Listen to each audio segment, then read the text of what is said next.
السلام علیکم ناظرین، آج ہم آپ کو ایسی خاتون کی کہانی سنانے جا رہے ہیں جن کا کردار تاریخ کے صفحات پر سنہری حروف سے لکھا گیا ہے، لیکن شاید اکثر لوگ ان کے عظیم کارناموں سے واقف نہیں۔ یہ ہیں حلیمہ سلطان، ارطغرل غازی کی اہلیہ اور عثمان غازی کی والدہ۔ ان کی زندگی کا ہر لمحہ قربانی، بہادری اور حکمت کی ایک نئی داستان ہے۔ آج کی ویڈیو میں ہم آپ کو حلیمہ سلطان کے 5 ایسے کارنامے بتائیں گے جو نہ صرف منفرد ہیں بلکہ ناقابل فراموش بھی ہیں۔ تو کہانی کے اختتام تک ویڈیو ضرور دیکھیں، کیونکہ یہ کہانی آپ کو نہ صرف متاثر کرے گی بلکہ ایک نئی سوچ بھی عطا کرے گی۔ پہلا کارنامہ، ارطغرل کے خوابوں کی ساتھی۔ یہ وہ وقت تھا جب سلجوقی سلطنت کمزور ہو چکی تھی اور ترک قبائل منگولوں کے ظلم و ستم کا شکار تھے۔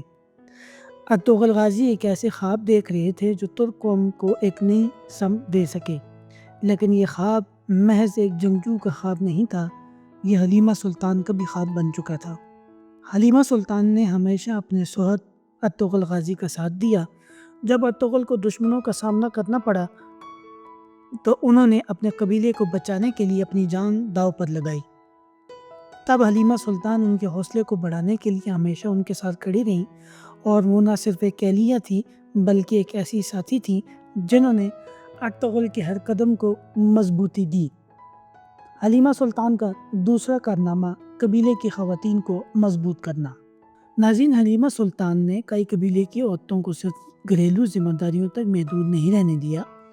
انہوں نے عورتوں کو یہ باور کروایا کہ وہ ہر لمحہ قبیلے کی روح ہیں اور جنگ ہو یا امن، ہر صورت میں اہم کردار ادا کر سکتی ہیں۔ ایک موقع پر جب قبیلے پر حملہ ہوا، مرد جنگ کے لیے روانہ ہو چکے تھے اور دشمن خیموں کے قریب پہنچ چکا تھا، اس وقت حلیمہ سلطان نے قیادت سنبھالی اور عورتوں کو منظم کیا۔ ان کی حکمت اور جرأت سے نہ صرف خیمے محفوظ رہے بلکہ قبیلے کو ایک نیا حوصلہ بھی ملا۔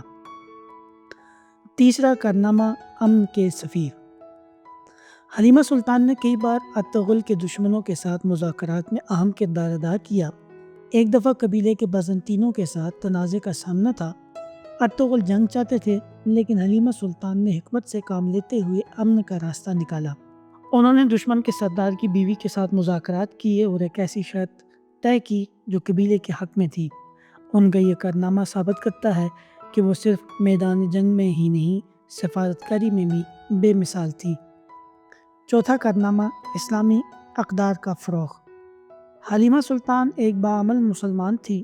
انہوں نے قبیلے میں اسلامی تعلیمات کو عام کرنے میں اہم کردار ادا کیا۔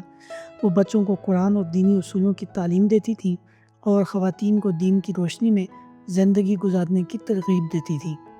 ان کی شخصیت کا اثر گہرا تھا کہ قبیلے کے لوگ انہیں اپنی ماں کی طرح عزت دیتے، اور ان کی موجودگی نے قبیلے کے ہر فرد کو دین کی طرف مائل کیا، اور یہ اسلامی اصولوں کی پاسداری ہی تھی جس نے کئی قبیلے کو مضبوط بنیادیں فراہم کی۔